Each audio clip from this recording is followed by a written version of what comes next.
Welcome to Chik Chat, the podcast where the girl with many titles talks about life, the good and the bad, and everything around it. We're going to sit, chat, share life stories and experiences, from business to relationship. Hello, and welcome to another episode of the Chik Chat podcast. You are joined by me, Chik. Right, we are flying solo again today. We probably will for a little while. And sorry, I'm looking at my plants. I think I've overwatered some of them. Anyway, I hope you're all doing well. Obviously, the last podcast I talked about struggling and what that looks like when you can't really talk about it. And this one, I want to talk about some of the things that I've put in place to help me cope with life when things aren't great. Because, like I said last time, not only is it hard when you're going through something, but when you can't properly talk about it, that doesn't help. And this isn't the first time I've talked about my mental health or how I deal with things, but I wanted to give more of a realistic overview of what I've tried to do, because one thing I hate is when people that don't understand what it feels like when you don't even want to get out of bed to be going, oh, like you just need to eat well, exercise, like do all these things. Like that's all well and good in theory, but when everything in you is telling you you just want to curl up in a ball and cry, or you just want to curl up in a ball and ignore the world, or in my case, the last time round, I didn't particularly care about being alive. Like I had no reasoning for getting up. I have had to look at things and put things in place to still keep me going. But like I said, I've put stuff in. It's not that I've put stuff in place overnight and it's just worked. It's that over the years I've learned what kind of works and what doesn't. So I wanted to give some actual practical solutions for stuff that can be put in place for people to try, but without you feeling bad about just not being able to cope as a human being. Because like it's hard, and I get that. So we'll get straight in. I obviously will normally do the check-in in the middle, but I will kind of go through that as I'm going through my ideas or the stuff that I've done. But in terms of my challenge of the week, honestly, my challenge of the week right now is just going. And by that, I mean, I'm having one of those days where I do want to curl up in my blanket and just watch crappy TV. I don't know, I was talking to you yesterday, I was saying I just want to watch Princess Diaries. I watched the first one with G the other week, and that would give me comfort, but that's not the case. So my challenge is keeping going. But what I've done in that leads us to our first point, which is, I get not everyone has the flexibility at work to be able to shape their work and life so that they can be fine. But one thing I have done as someone that's self-employed, for myself and the team, we've put in an SOS system. And that SOS system means that me and my team, we all learn what everyone does so that we can be each other's backups. Because in CFM, all of us, like, it's not even just CFM, every single person in this world deals with their mental health, whether that's good or bad. We all go through times and periods where things are stressful. So obviously that will be a dip. Like you might not suffer from depression or anxiety or anything specific, but that doesn't mean that you will always be happy in life, because that's just not how the universe works. Things are always happening that you will perceive as being good or bad. So we've got two SOS systems. Mini SOS means that I'm struggling, but I'm carrying on working. I might need your support. And if I do, this is just to warn you, I will let you know. But you carry on working. And so for me as an employer and for me as a boss, I will put in things in place. Like I said, the fact that the team know what everyone else does, whoever's struggling, whatever their main job is, we will maybe get them to focus on the main job and then get someone else to come in and support the other bits, or we'll play it by ear. But I always have things put in place to support whoever needs it. And I've been on a mini SOS now for probably about a month. And then we have a capital SOS, which just means, I don't want to swear, it means poops hit the fan and I need to dip right now. I am gone. So someone needs to step in and do all of my tasks. Now in that, the good thing with that is we do a thing called Sunday Sanity, where everyone in the team will list the 10 main things that they are prioritizing for the week. But we also have things that we normally do as a team that need to be done by a certain time of the month. So it just means as well that like, and how we communicate, we are able to communicate when things are wrong. And even with the SOSs, like that doesn't mean that someone's just going to come to me and like say everything that's going on.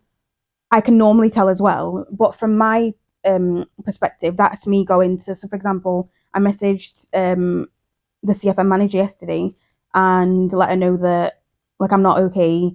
I will slowly catch up this week because I took some time off last week. I'll slowly catch up this week and I will get back into it. But I've decided I am going to take a capital SOS, which I'll tell the team, and I won't talk about why right now whilst I process that.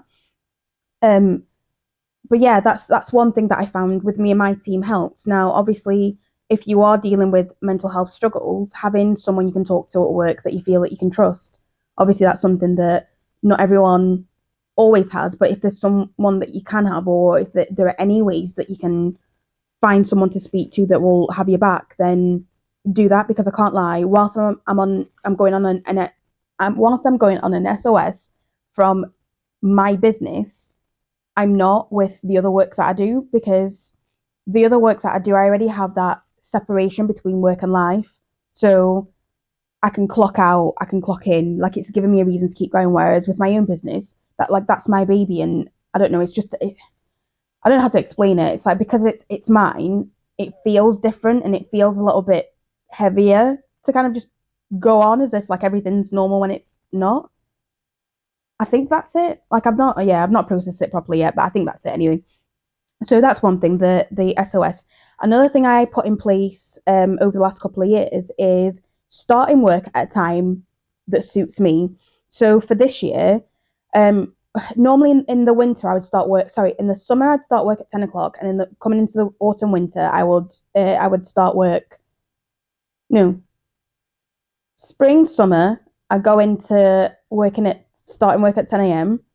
and then autumn winter I start work at 11. But this year I already knew I was struggling, so I kept it at 11, which means that I'm not obliged to feel like I have to talk to anyone or do anything until 11 o'clock. Does that mean that I always start at 11? No, because sometimes I'll start earlier just because I'm already awake, I'm ready to go, or I couldn't sleep. Like there'll be things that are in place.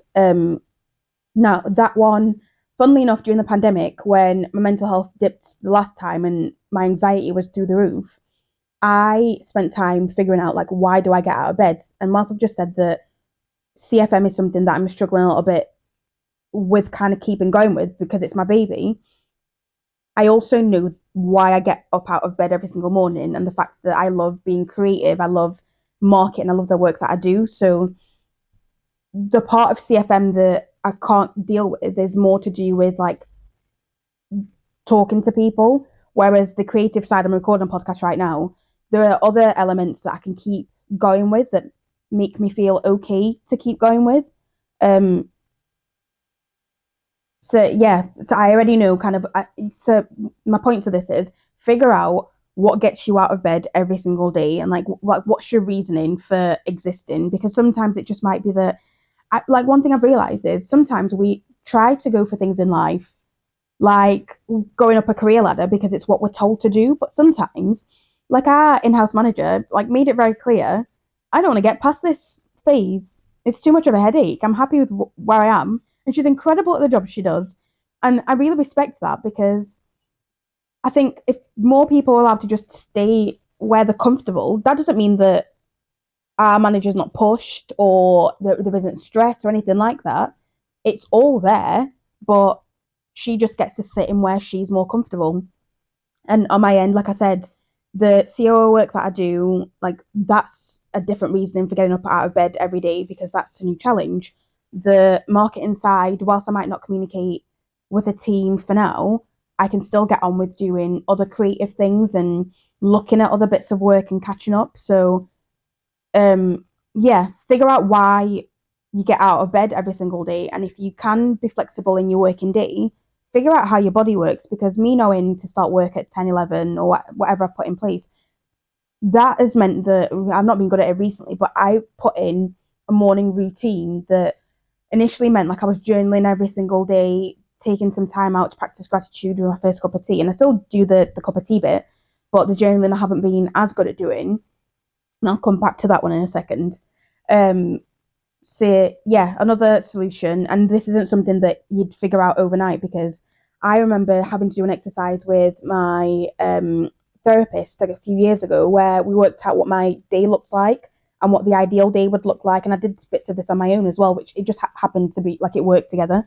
But like G had got me a journal where it got you to design your perfect day. So when it came to having that discussion in therapy and looking at like what times should I eat, what time should I try to get to bed, how many hours of sleep do I need, what time should I start work, all those things, I've then been able to practice that and go, actually, this doesn't work, I need to tweak this, or I need to put something else in place. So yeah, next one is know your reason for getting up in the morning and try and shape your day in a way that benefits you, because just because you're struggling doesn't mean that you can't do it and you can't get on with it. And that's something I try and put in, like my team. I can't even lie. Like I always say to my team that whenever someone new starts, I'm always like, it is so exciting being told you can work from anywhere at any time until that happens. Because when your mental health is saying, I do not want to work, I do not want to get out of bed, I do not want to do anything, you keep saying to yourself, I can do it tomorrow, I can do it tomorrow, I've got till Sunday. And yeah, that's not always easy. So my caveat to that is also be careful what you wish for, because I do have to be really disciplined in terms of what my working weeks look like. And the fact that, like I said, starting work at a particular time means that that's me.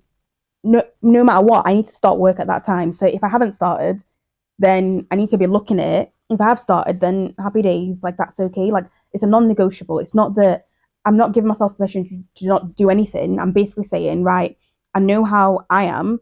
Sometimes maybe I need a bit of extra sleep. Sometimes I maybe just need a bit of extra time in the morning to kind of like get my head around things. Sometimes I can just get straight into it. Like that's on you to figure out, and it's not that easy. So be careful in that process. Another thing that I've done, actually, whilst we're talking about what I did in therapy, like I said, we worked out what times I needed to eat, because so I've been intermittent fasting for years, and we worked out that I needed to eat. Originally, before I met G, it was 12 o'clock and 6 o'clock, whereas now I kind of moved the times a little bit. So I normally eat between like 3 o'clock and 10 p.m. And I don't tell myself I can't eat anything. Now, this is where I'm really lucky and I'm really blessed. Food is important for your mental health. G cooks for me. So for the past couple of days, we have had homemade dal. The day before, he made homemade pizza. When I'm saying that, like, for me, intermittent fasting, like, again, look into this yourselves, because it affects your body in different ways. When it comes to me and G talking about having kids, I can't carry on intermittent fasting because of what it does to your body. I recently had to take my implant out because my body just wasn't acting the way that it was. And I knew that it wasn't to do with just the food, but on the food element, because I know that I eat so well, when my anemia was getting worse, when my iron levels were dropping even more, I knew that's why I got my implant out. I knew what I needed to do, because I could remove certain bits and be like, right, well, it can't be the food because I'm eating well. Yes, I can take more supplements. There are other things I can do. Yes, I haven't been to the gym, but I've been exercising. Like there are things I've been able to put in place. I'm thinking now, like, what was my point to that? My memory at the moment is so bad. Like, I was writing notes earlier and looked back and I was like, I can't remember writing half of these. Oh yeah, working out what time you eat. Yeah. So, work out what. Well, I worked out what time I needed to eat, but for you, work out the food you should be eating and what that can look like. Because if it was left up to me, I would not eat. Especially when my mental health is bad, I do not eat. So I would have lost a load of weight already. I'd have looked really sickly. The last time this happened, that's when I decided to have the big chop, and I shaved my hair off. And I remember looking in the mirror and thinking, I do not recognize you at all. Like, you are so skinny. And what's this hair? And I just remember at the time being like, I don't recognize myself at all. And that freaked me out a little bit. So whilst, yes, we know that food's important, also don't beat yourself up if you can't always eat the best foods. Try and find things just eat. So I know, for example, at the moment, I have no appetite whatsoever.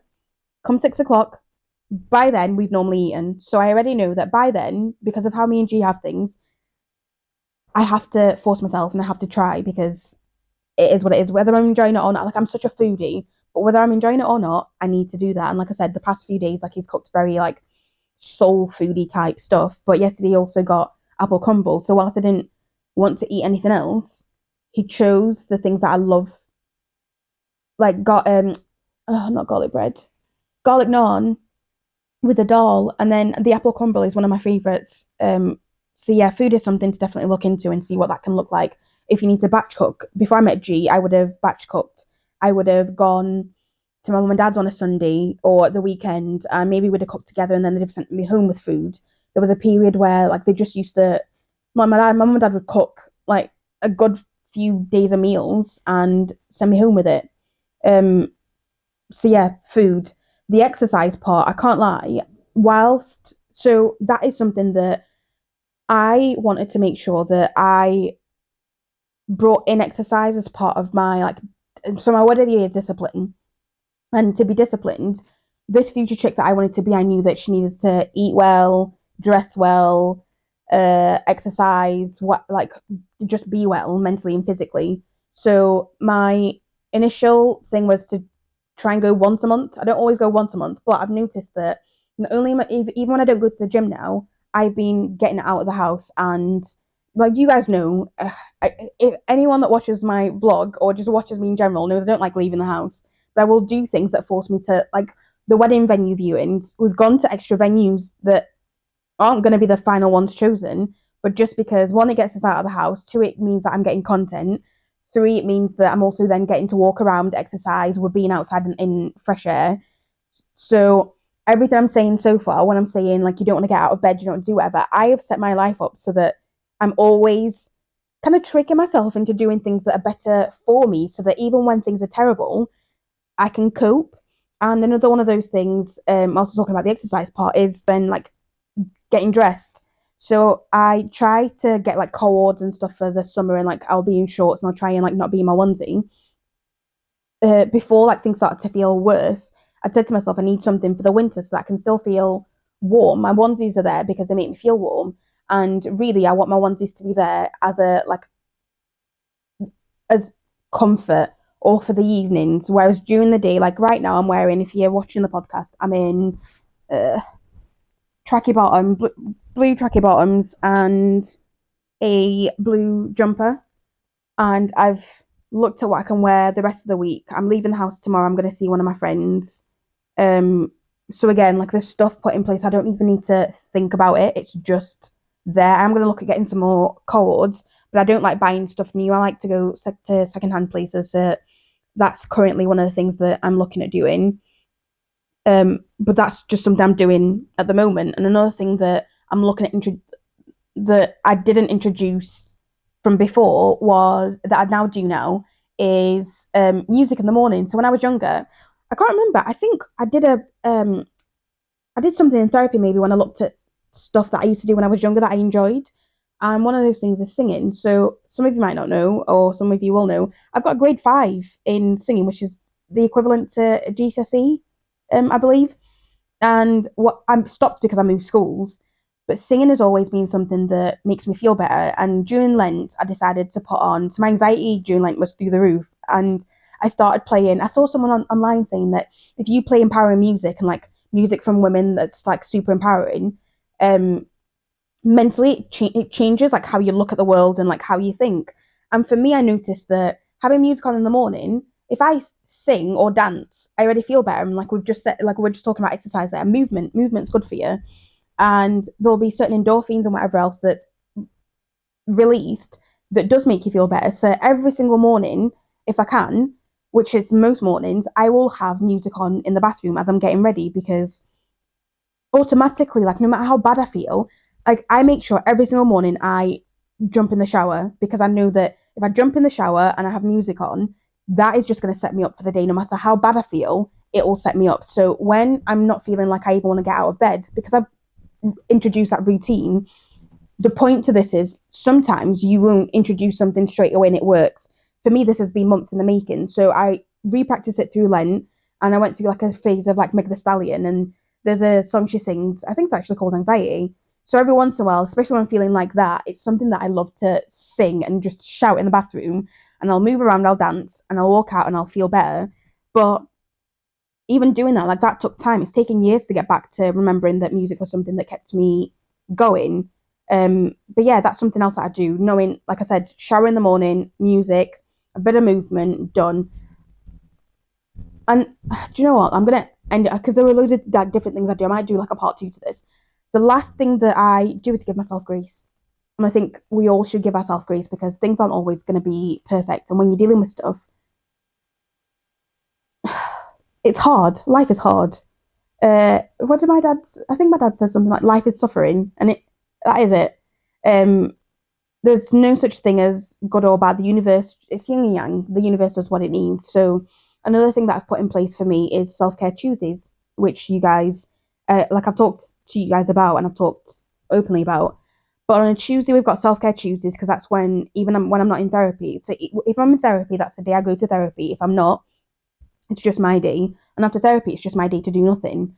This week, it was my day to see my friend Debbie and meet her son, which is really exciting. But that's my day for me, and that's my day to wallow in self-pity if I want to. It's my day to cry if I want to. It's my day to do whatever I feel I need to do. That means the rest of the week I still need to be productive in some kind of way, do other things. And then on Friday, I have time away from my team to work on the business and work on high level stuff. Because then even if I'm feeling overwhelmed, I'm then not having to communicate. So whilst I'm going on an SOS, a capital SOS with my team, it's not really going to be that because I'll still be communicating with them because I already have Tuesdays and Fridays in place for them. Unless it's an emergency, do not contact me. Tuesdays especially, we've got our manager that deals with absolutely everything. Fridays is slightly different. But yeah, I think that day to give yourself a bit of grace just to do things like I'm looking at going back to try and journaling again because I do think whilst I can't talk about everything online, I can write it down and I can look at that and reflect back on it in the future when things do change, whether that's for the worse or for the better. And I think just as that reminder that everything's in swings and roundabouts. For everything that gets worse, things get better. For everything that gets better, things get worse. So for me, the things I've put in place at the moment, like I said, the first cup of tea in the morning, practicing gratitude, getting in the shower in the morning, having music on, like all these little things that I've put in place to help me cope and survive as a human being and an adult. Yeah, it just doesn't feel as difficult because it's a part of like my day-to-day routine anyway. And yeah, the journaling side, we'll see what that's like because I do fall into in and out of that. But I do hope like this helps people because the point I'm trying to make is some of the things that I've already put in place were put in place years ago. Some of them it's taken years to put in place. Some of them I'm looking at doing now. Some of them it was more because I understand myself more now. So this year, my word of the year being discipline, I wanted to put things in place so that should things go wrong or get worse, I can still keep going. And I guess I'm proving to myself that, yeah, that is currently the case. Like, no matter how hard things are, there's still a lot to be grateful for. Every single day, I do sit and I'm not even talked about the spirituality side of it, but yeah, I pray, I thank God, the universe, whatever you believe in, I thank all of them. But I practice that gratitude because I do find positive things. The way that my mental health and where things are, there's a podcast I put out where I talked about how my depression manifests as like a black hole, and the black hole gets bigger and more consuming. And that's not how I feel now. I don't feel like it's all consuming, but sometimes everything, sometimes I have felt like I just want the world to stop, and I felt angry and upset and frustrated, but the world doesn't stop just because you're going through it. And when people don't know what you're going through, like you can't also expect that to happen. But yeah, you can still put things in place to try and be okay. There are people out there that do care. I have had experiences with people that haven't always been positive when it comes to mental health, but for every negative one, there are so many positive ones So I guess my point is, if you are struggling, as I've said, yes, I've been struggling, but I'm also going. I've got loads of things to be happy about, to be grateful for, things keeping me going, a reason to get out of bed every day. Like, there are things I'm putting in place because such is life. So I hope it helps you. And I hope that for those people that have reached out to me based off of the last podcast as well, like, my DMs are open where I can reply. And when I feel like I can reply, I will reply. Like, I do want to promote people talking more when they feel like they need to. Um, I don't want people to feel like they're alone. So here are some solutions, like I said. But also, if you've got solutions yourself or things that you've tried that you find work for you, share that. It'd be great to know, because maybe the next one I'll do, or one of the next podcasts will be other ideas people have sent in or other things that I'm looking at putting in place. But yeah, don't feel like you've got to be perfect. Don't feel like you've got to have your crap together all the time, because that's just not doable. But also, like, your feelings are valid. Talk about how you feel, whether that's to someone that you trust or to a therapist. We didn't even talk about my therapist. Like, I go to therapy still, and I've stayed in therapy, and I'm staying in therapy now rather than quitting. And I said, that's not even quitting. I was going to take a break, which I still might do. But yeah, there are so many things, and my DMs are open if you want to talk, and if you want to give ideas, please feel free to send them. And on that, I will end on my win of the week.